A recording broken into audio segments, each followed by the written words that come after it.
Hello everyone. Good morning, good afternoon, good evening, whatever time of the day it is in your part of the world.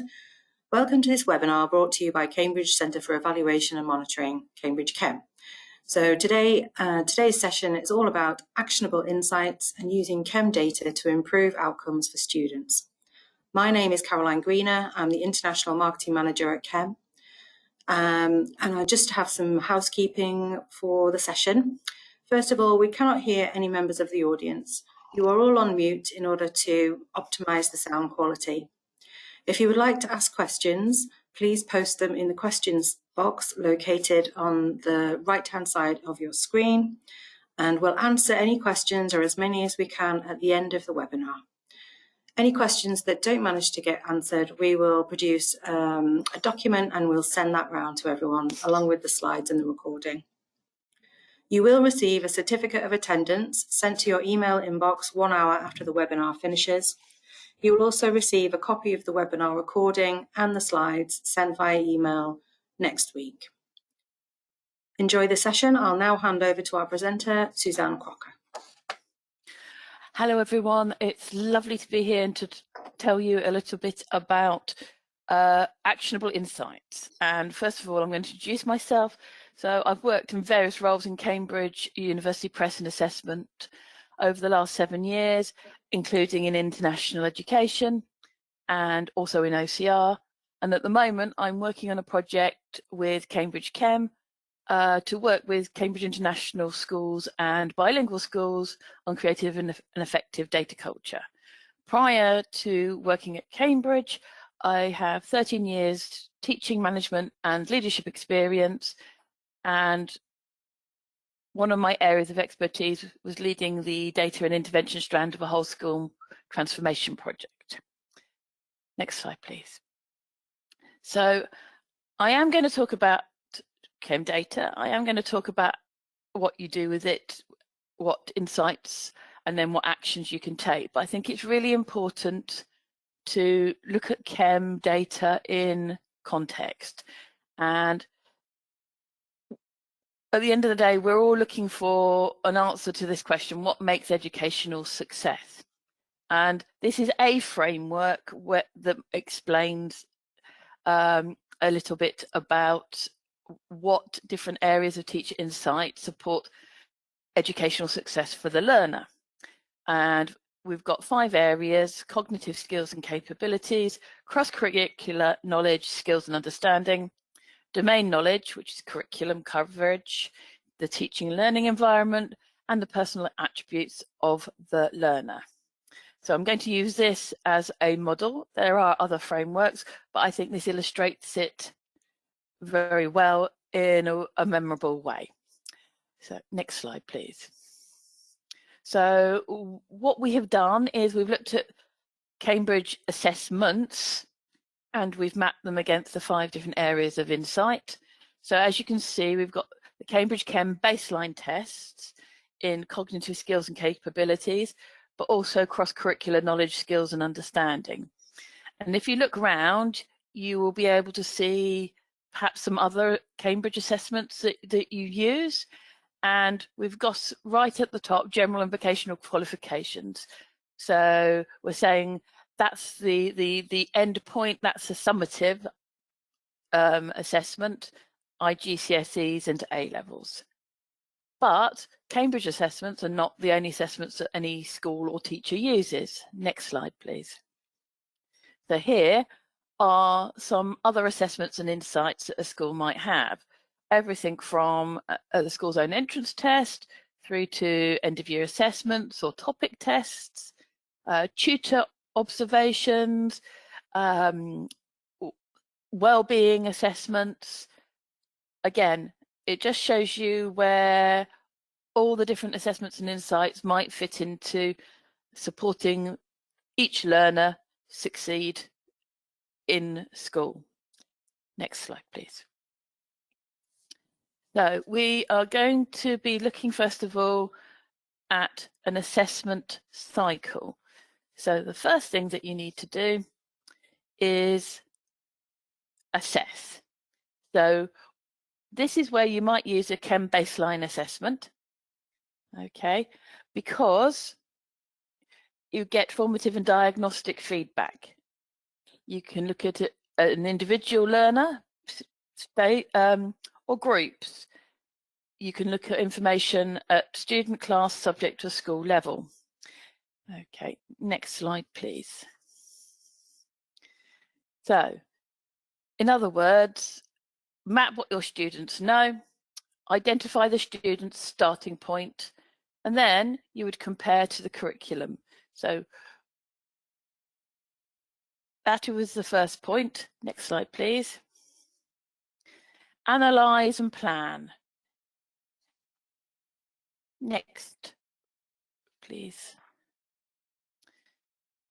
So you would be able to, at this point, shape your teaching to meet your students' learning needs. So you diagnose gaps in learning, whether subject or cross-curricular. Get your information at different levels. You could, if you had several years of data, monitor trends over time, and then you'll be setting targets and looking at your next steps. Because next time you want to, or because you want to improve, you need to be able to measure that improvement. Next slide, please. Please, and I've just put this as a reminder, we are focusing on each individual's learner's needs. Next slide, please. And then you would have planned what you're going to teach, and then you will reflect on what is being taught. Next slide, please. And you would review your success, and you would share best practice, and you would keep looking at the learners or the students' needs holistically. But I've put in here that's quite important. Each school is unique, it's got its own context, and each school might have its own different interpretation of the data. So I'm just going to be giving you some examples of different contexts and different ways schools have interpreted the data and what they have done next. It isn't the right way, it's a way. It isn't exhaustive, so pardon me, it isn't the whole answer, it's just some ideas that you might want to take away. Next slide. So just to remind us, I'm going back to the Cambridge Chem baseline tests. Next slide. So where do Chem baselines fit in? So here we've got a journey. We have got the end of learning stage, where you want to know how much my students have learned. That's the summative assessments. And during the learning stage, you're going to have formative assessment. So that's diagnostic. How are my students progressing? So there's a bit that's missing, and that's where the Chem baseline fits in. Okay, so at the start of the learning stage, where are my learners now and where could they be? So if a student has been in your school a while and has been moving from one learning stage to another, you might have data from the end of the previous stage. But you should always query the accuracy of data. So if you take the Chem baseline tests, you have another strand of data to support any of the evidence that you have got. But also, at any point, you might have a new learner or a new student coming into the school, or in the case of a whole cohort coming in. So the baseline is a very quick and easy and objective way of finding out where the learners are now. But the baseline also looks at future potential. Next slide, please. So as I've said, just to reiterate, a baseline is a clearly defined starting point. Objective, easily and quickly repeatable. And in this context, CEM baselines measure the core skills and abilities that are most important to educational success. They're most often delivered at the start of the learning journey, usually at the start of a year. However, I do know of some schools that do it at the end of the year as a transition into the next year. So if they do it before a long break, it also gives the school and the subject departments time to analyse that data and plan their teaching for the next year, ask for resources. Okay, but you could also take your baseline after any break if you doubt confidence or you see any inconsistency in the data that you have from formative assessments or even the summative assessment end of year tests. Next slide, please. Okay, so now I'm going to move on to talking about examples and case studies. But I just wanted to say that there are baseline assessments from CEM for all educational stages because different stages have different requirements. You want to be testing different things and you want to get different insights to better support their educational journey at the time. Now, my examples are going to be from primary through to secondary, but they're not specific to those educational stages. Next slide, please. Okay, so we've got the types of data that CEM assessments, the baselines, can give you. So I'm going to be looking at mapping what your students know, but you can also have data monitoring trends over time, predictive data, and value-added data. Okay, so my focus is on baseline data. Next slide, please. So once you get your baseline data, here's a summary of some of the action areas. Target setting, resource allocation, looking at differentiated teaching, looking at interventions, strategies and planning, benchmarking, informing parent and student conversations, identifying best practice and sharing, looking at areas for development, using it for evidence, and use it for professional development sessions and planning. Next slide, please.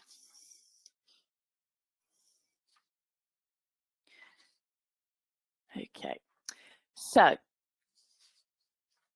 I'm going to move on to some specific schools. The project that I am working on at the moment is in Southeast Asia Pacific, and we are looking at some volunteer schools that have a significant EAL, ESL, E2L population. I think I should define what I mean by this. It's students who do not use English at home. They have varying levels of English. Different countries and different regions use different terms.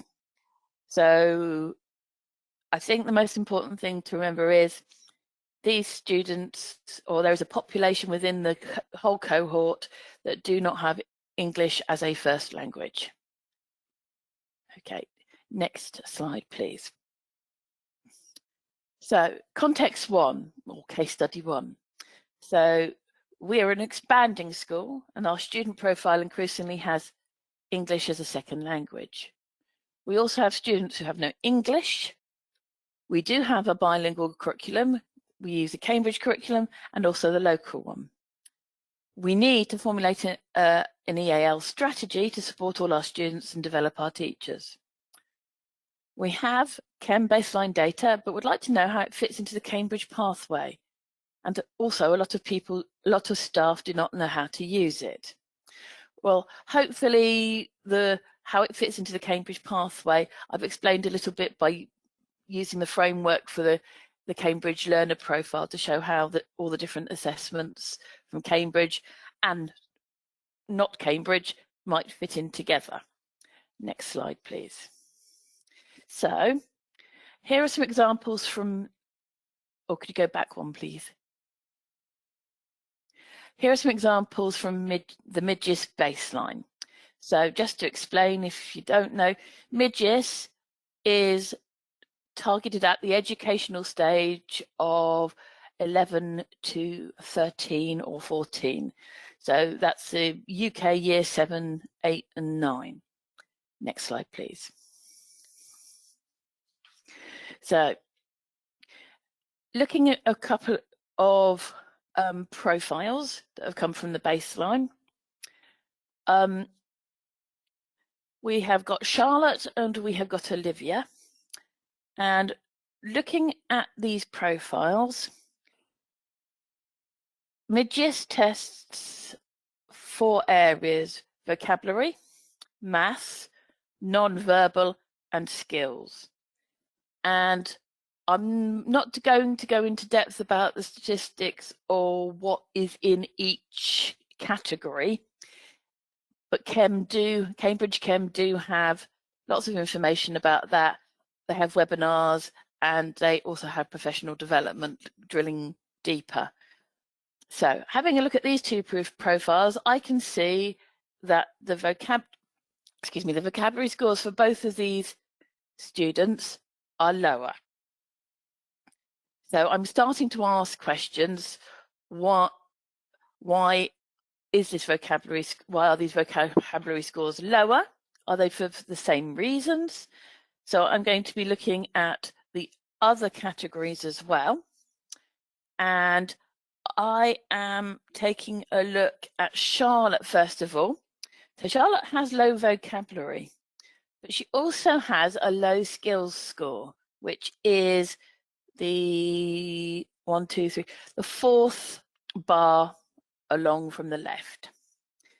So I'm asking myself questions: is this English as an additional language, or weak vocabulary, or low language ability? Does this student need some special needs support? So data should make you ask questions, and then you go and find the answer to those questions. So looking at Olivia has a lower vocabulary score than the other 3 skills scores. And she has a much higher skills score, and the skills, non-verbal and maths are pretty much in the same area. So looking at this, I would say Charlotte could have weak vocabulary. And I'm looking at Olivia and I'm saying she is possibly an English as a second or English as an additional language learner, where the maths, non-verbal and skills are not reliant on her English, so she's quite able. And if you have a look, I know it's very small, but you talk about 100 being the average. So her other scores are above average. Her vocabulary is just above average. So potentially there's an area there for some support for improving her English as an additional language.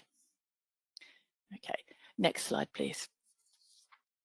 So here are some general actions from the insights that we got from the previous slide for improving vocabulary, and some interventions. So here are some suggestions. Get the right dictionary. So get an appropriate dictionary and teach the students to use it in the classroom. And that could be in English lessons, it could be in any lesson. So therefore they are expanding their vocabulary. Actively teach vocabulary in all subjects. Expand vocabulary through reading. You can get age-specific readers. you can also have a look at a strategy of asking open-ended questions in class and giving plenty of response time. I know myself as a classroom teacher that I was always very much focused on my plenaries and my learning outcomes, and giving students enough time to think and then be able to respond is very, very important. Next slide, please. Here are some specific EAL strategies. So teachers actively teach academic vocabulary that is not used in everyday conversations. So if a student is not using English at home,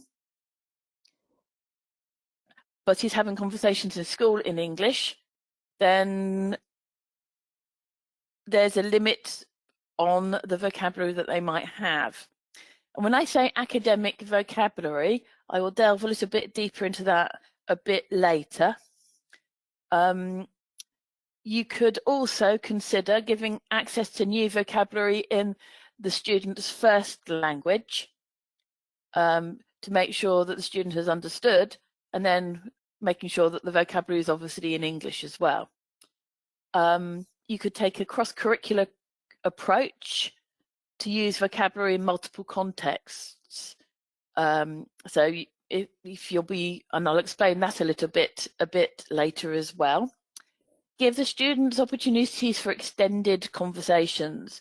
Now, this is going to take time. Perhaps it isn't time that you can spend within a mixed ability classroom. You could use visuals for accessibility. Next slide, please. So what support and what ideas have we got at Cambridge that could help? Well, Cambridge CEM have produced these quick guide for teachers. So this one is called Helping Students with English as an Additional Language to Improve Their Vocabulary. Next slide. And then there's some resources. For example, we talked about dictionaries. Here is a recommendation for the Cambridge Dictionary. And this isn't any kind of sales pitch. This is just ideas that we have done research on to support learners. So these guides are on the CEM website. Next slide, please. But how would you use it? So I strongly advocate using a cross-curricular approach. Look at support. Another idea is, for example, if you've got students taking Cambridge International qualifications, I'm not sure if you're aware, but in the syllabuses, there are lists of command words, and some qualifications have lists of defined vocabulary. What about having a reading and mentoring scheme, whether the mentors are adults or fellow students? Peer mentoring and peer reading has proven, the research has shown that that is extremely successful. And it's successful not only for the students who are doing the reading, but it's extremely successful for students doing the mentoring, because a good way to embed vocabulary is to try and teach somebody else. So to try and support somebody else, explain something to somebody else. Next slide, please. So I just put in here, Cambridge International command words. And what we mean by command words are things like calculate, construct, describe. And then I had a quick look in an English as an Additional Language IGCSE, and they've got a list of grammar that they would use within their assessment. But it would just give you some ideas about what you could include in your teaching and your planning and cross-curricular. Okay, thank you.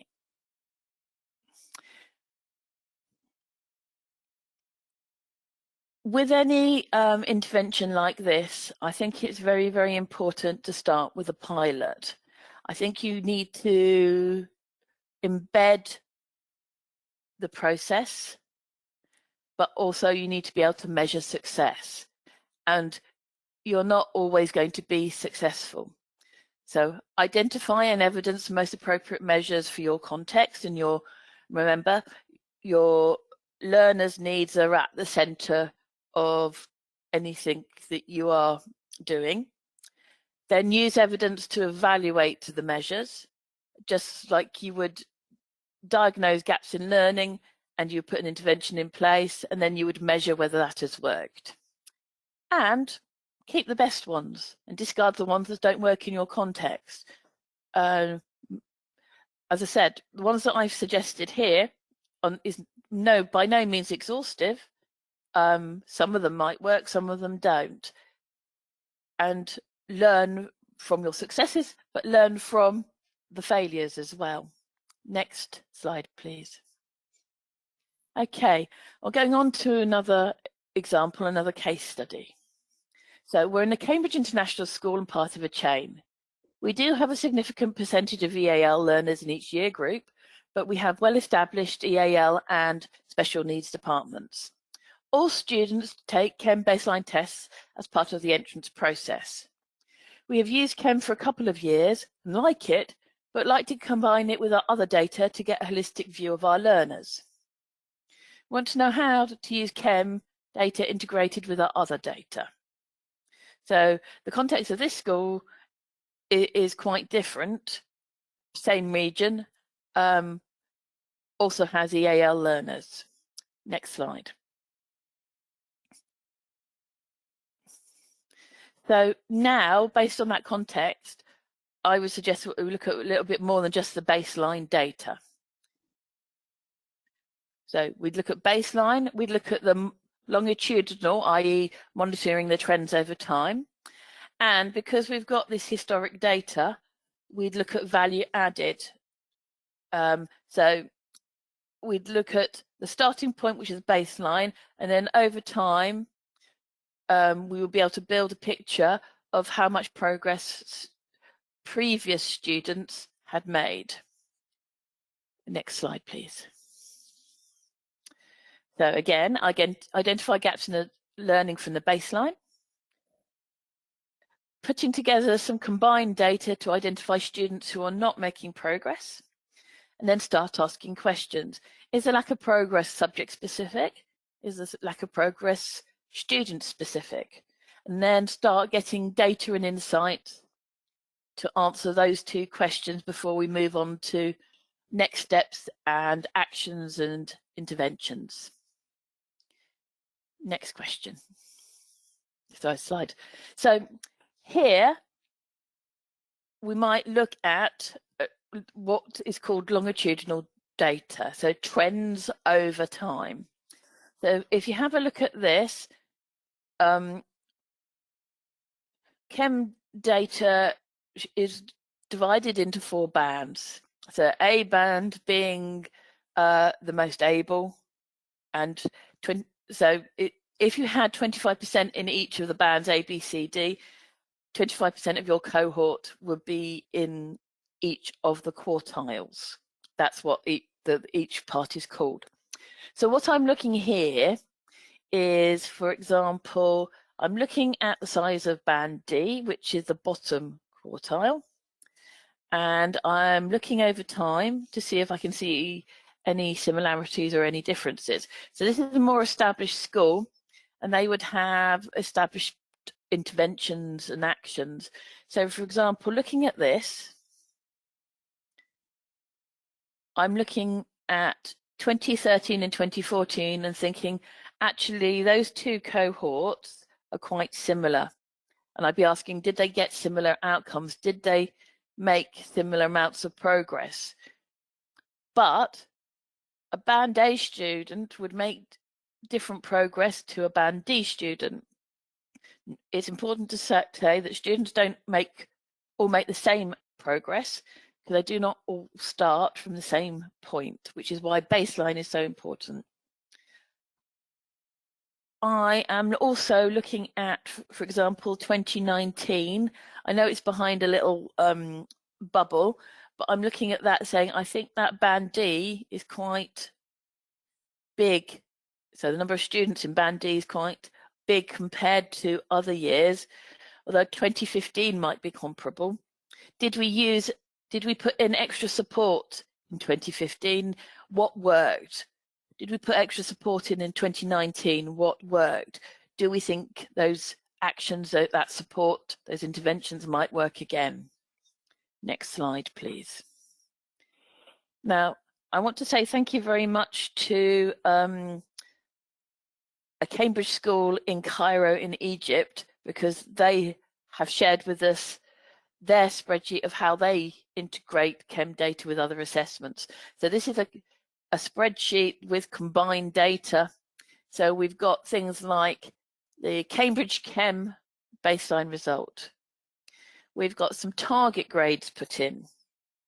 Then we've got some academic data. We've got curriculum-based tests. So they could be formative tests. Have you understood what's gone on in the previous six to 8 weeks? Have you understood what has been taught in this particular topic? But it's also got some other data in here, and they measure effort. And I don't know if you can envisage this Cambridge learner profile, but one of the areas of insight could be is personal attributes, so readiness to learn.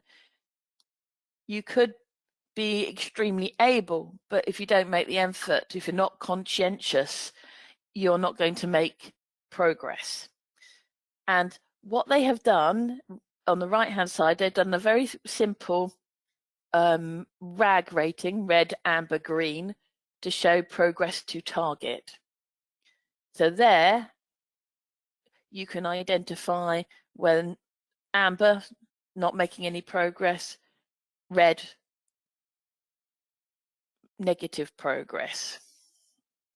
Okay, so I would be looking at this, and this is for a single student, and this is their learning profile, if you like. And I'm saying, okay, well, this person is really struggling in English, but also in history.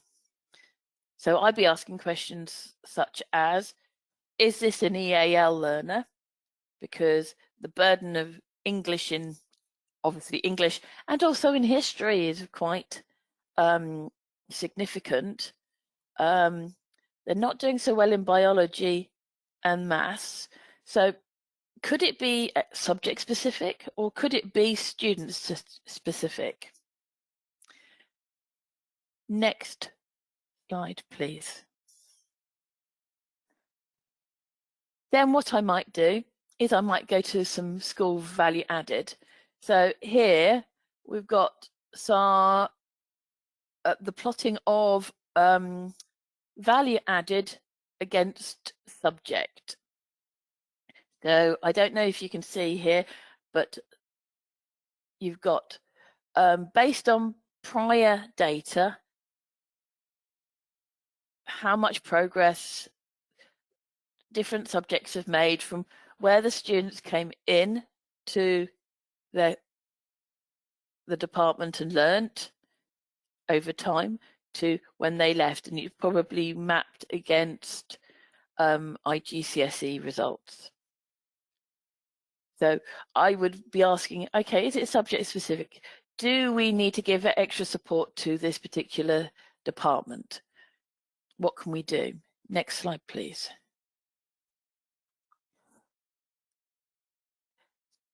If it is student, or if we think the issues are student specific, then we might look at well-being or other pastoral insights, because a student might feel frustrated that they're not making progress.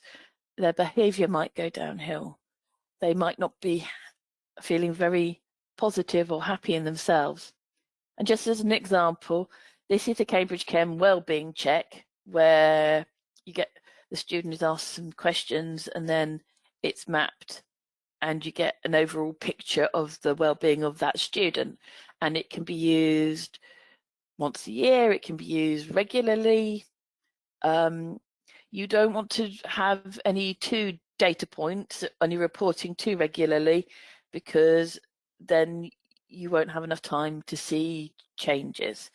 But other pastoral insights are really, really important. So I would be going to ask questions of the subject teachers and of the tutor, and possibly conversations with the student themselves. Next slide. So here are some ideas from some subject-specific actions. So if one particular subject was doing very well, if one particular teacher was doing really well with a student that we could see, or a group of students that were struggling, I would be asking, why is that subject succeeding? Why is that teacher succeeding? Share good practice. I might identify areas for improving capability, so professional development. If I had some inexperienced teachers, whether inexperienced in time or inexperienced in the school or inexperienced with the curriculum, I might look at some mentoring. Here's another idea which is good for teachers at any stage of their career: co-teaching. You could do it in so many different ways. Co-planning, so for consistency across a year group, but also differentiated co-planning, and then the group of teachers feed back to one another once they've delivered their lessons, because even if you have 2 or 3 year 7 classes, mixed ability in French, for example. French is one of my languages that I taught. I would have different outcomes depending on the time of day, depending on the ability of the students. If I had different streams, so set 1, set 2, set 3, I would differentiate, or we do co-planning, we'd be differentiating, and then we would feed back, so, and analyze the outcomes and this, whether it was successful or not, so that we could inform our planning for our next group of lessons, but also so that when we next came to plan and teach those particular lessons on those topics, we could update what we were doing. Another way of co-teaching is one teacher plans and the other develops, delivers it, and the teacher that plans observes. Triads we've done before in school with different subjects. So I can remember learning an awful lot from the history teacher and actually the maths teacher, and bringing new ideas into my teaching. So peer observation and reviews, but you're going to have to build capacity so that these teachers have time in order to collaborate and cooperate. Next slide, please. Some general underperformance actions. So if it's to do with the student, go and talk to the parent and student. Use hard data to back up what you are saying, but be very mindful about how you present your data to parents and students. It could be that the parent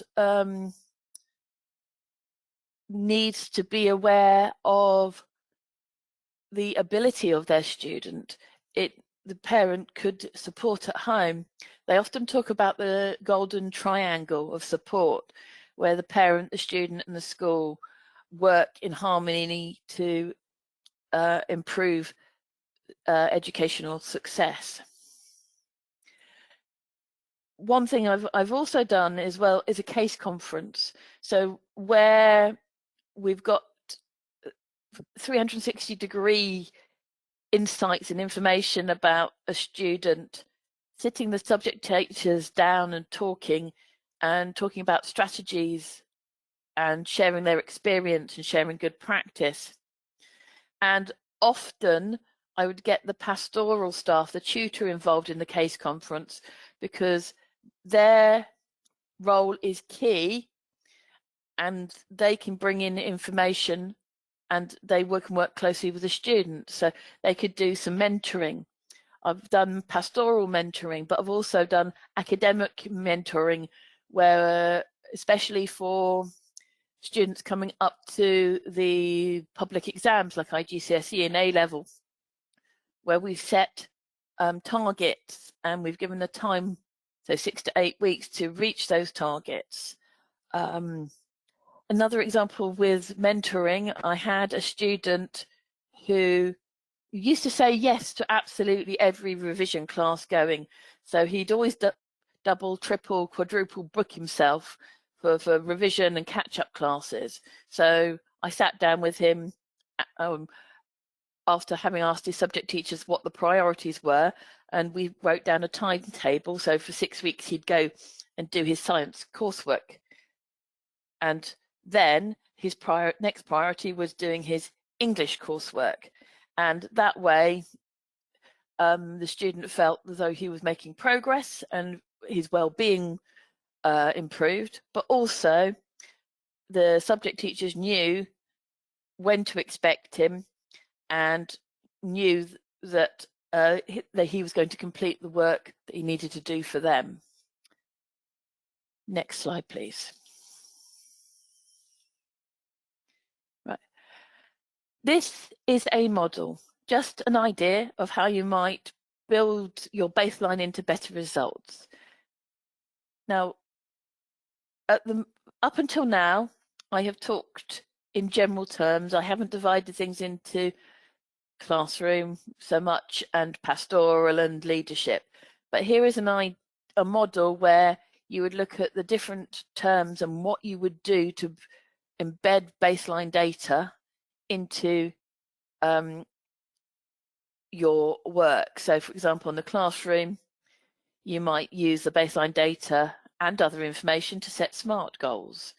And if you don't know what SMART goals are, they are, I won't go into what SMART is, but they are clear, they're measurable, and they have a time limit. And then you could have leadership, where you might be comparing outcomes with the goals and understanding what went well, where improvements are needed. So again, I'm going back to when you're beginning, start with pilots, start small, and establish a process, establish measures for success, and then you might expand and then adapt, evolve, and refine. And I would say that schools, no matter where they are on their data journey, are always adapting, evolving, and refining. It's never a finished work. It's always a work in progress. And next slide, please. I feel as though I've given you an awful lot of information. I'm really happy to answer questions. We haven't got a lot of time, so I'm going to hand over to Caroline. Thank you, Suzanne. So there are a few questions here. Will the video be available? Yes, it will. We'll be sending both the slides and a recording of the session in a few days, possibly at the end of this week. Oh, we've got quite a few questions here, sorry. I'm just going to...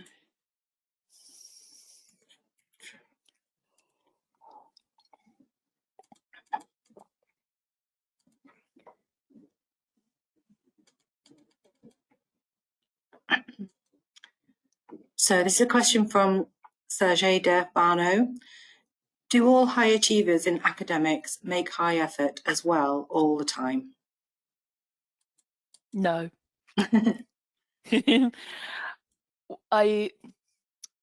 Readiness to learn is not specific to, is not the same as being high ability.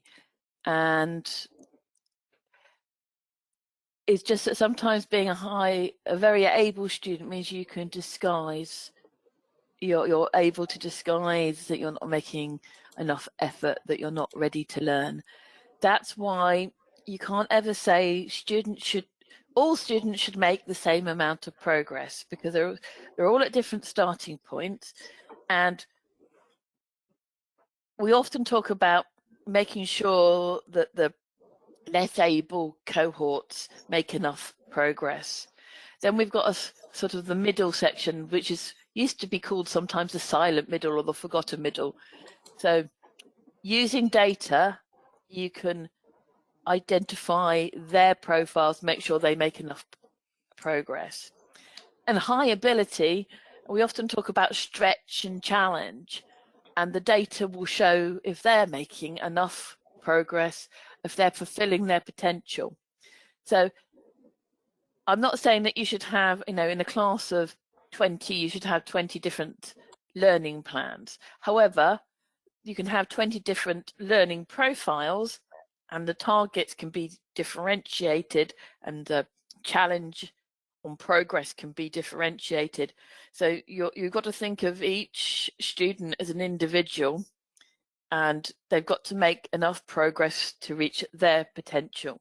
And the data and the insights will show you what that potential could be and whether they are moving towards that potential. Okay. So there's a question, do we need to buy the CEM baseline assessments? Yes, they're a product that you can have a look through the CEM website, which is cem.org. We'll put some details of how to contact us on the next slide. And we're always really happy to just chat through any requirements. Are there any coming sessions to elaborate more about the topic? So we are planning a series of webinars specifically for international schools. And these will be a series that are a deep dive into each of the products. So it'll be a deep dive into our primary assessment, and then the lower secondary, the upper secondary, and the advanced products. So it'll be a really great way to find out more about the product that is relevant to you in your school. And we're also planning a series of regional specific webinars. So there'll be in March and April and May, there'll be a series of webinars looking at why schools in different regions choose CEM assessments, with lots of regional case studies so that you can kind of get a really clear picture of what's happening in your region. And some of the interesting developments, particularly with our new primary product, will include reports on regional performance. So you'll be able to compare your school with other schools in your region.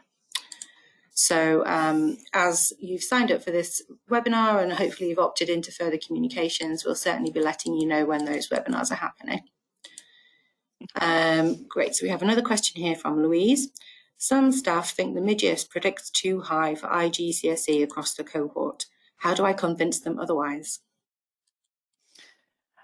Have you got historical data to show whether the MIGIS predictions are accurate or not enough against the IGCSE? Have you got evidence that the teachers historically have stretched the students enough towards the challenge grades or the predicted grades or the target grades? I think you need to look at your data first of all, and then look at insights, other pieces of information, to provide evidence to your teachers. MIGIS produces some target grades. Do you also do YELIS, which would be the baseline test that's taken at the beginning of the GCSE course? Because that might be a better one to go for, because that does chances graphs and looks at similar profiles of students who have taken the YELIS assessment and what outcomes they got. So what IGCSE and GCSE grades they got, and that might help. I'm very happy to take that up outside of the seminar if that helps. I would also mention that there has been a recent study by Cambridge University about the validity of the predictive results of chem tests at IGCSE level, and the good news is that they are rather high predictability. So we'll be publishing that report in the next month, probably by the end of February. So we'll certainly send that out for people to have a look at. We've got a question here from Ihab Obeid. How can we solve the problem of students who are not willing to learn when the family is not supporting? It's a big question. It is a big question. If you think about the role of the family, can you, I'm not saying you should be a substitute parent, but looking at pastoral and academic mentoring, where a member of staff takes on the role as mentor, sometimes, in fact, quite often, that helps immensely. Students need to have those 5 areas of insight that I gave on the Cambridge Learner Profile fulfilled in order to have successful outcomes.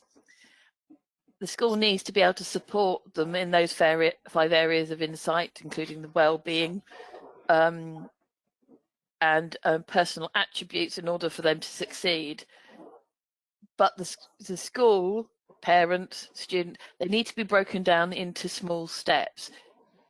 If you say to a student, okay, well, your target grade is a grade A, off you go and get a grade A. That's too big a step. So I'm saying a marathon rather than a sprint. Break things down. What skills, knowledge,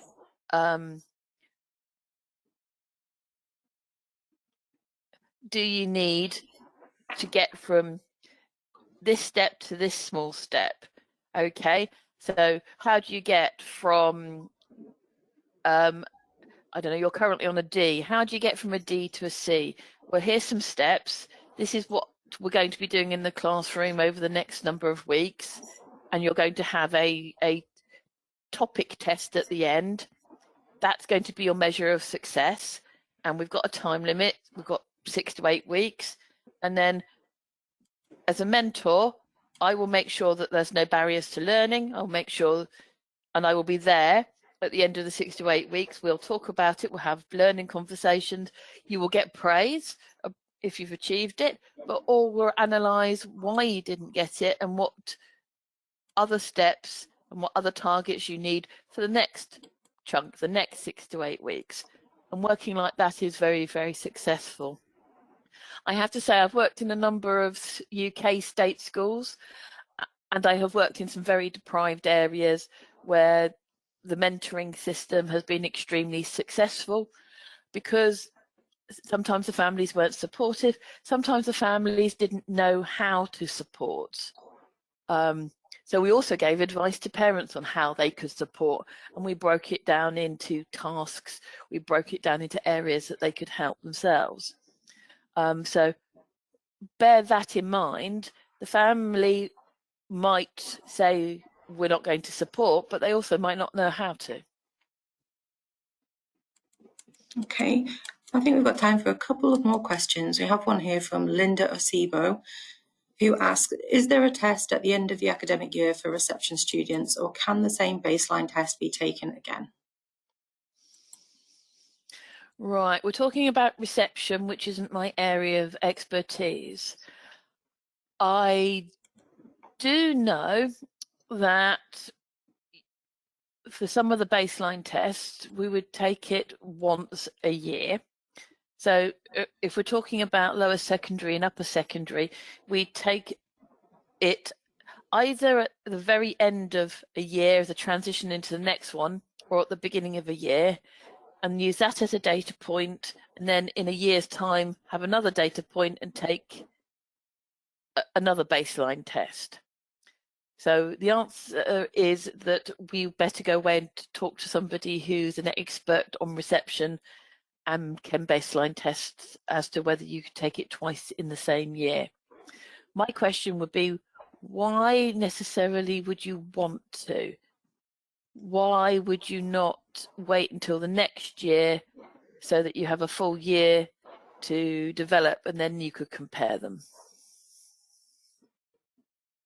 Okay, I think this will be the last question. It's from Chris Colburn, who asks, if we're starting the data journey, how can we accurately assign target grades for the future for students? Use your teacher's subject expertise and have a discussion about, from their experience, about target grades. So if you're looking at baseline data, you will get some predictions because CEM says, okay, I've got this profile of learner, and because they are standardized, they will be compared to the database of results that a whole cohort, of learners have done in the past, and you say, okay, this student may well get this grade based on the information or based on our data that we have got. And as Caroline said, it's pretty accurate. We can only say pretty accurate because you have to remember we've got all of these other areas of insight that go into educational success. And so you can work with teachers. I'm sure your teachers will have experience of teaching IGCSEs and A levels, and then you work with the data from the baseline for their predictions. Did you say that gentleman's name was Chris? Yes, Chris Colburn. I think that is an area where perhaps we could look at a little bit of support material, because I'm not sure how clearly I'm articulating it. I will look at that area. Can you make a note for me, Caroline? Yeah, absolutely. Yeah, and I think that's all we've got time for today. There are a few more questions, so what we'll do is put those into a document and send the questions and the answers round to everyone. As I've said, you can find out more on our website, cem.org, and if you have any specific questions, do drop us a line, cem@cambridge.org, or the telephone number is here. As I've mentioned, you'll get a certificate of attendance in about an hour's time. And as I've mentioned, we'll be having lots more webinars, and hopefully they'll be much more targeted at what you in particular want to find out for your school, as a teacher or as a head or as a senior leader. So watch out for emails from CEM, and thank you all so much for your attendance, and have a lovely rest of your day. Yes, thank you very much for listening.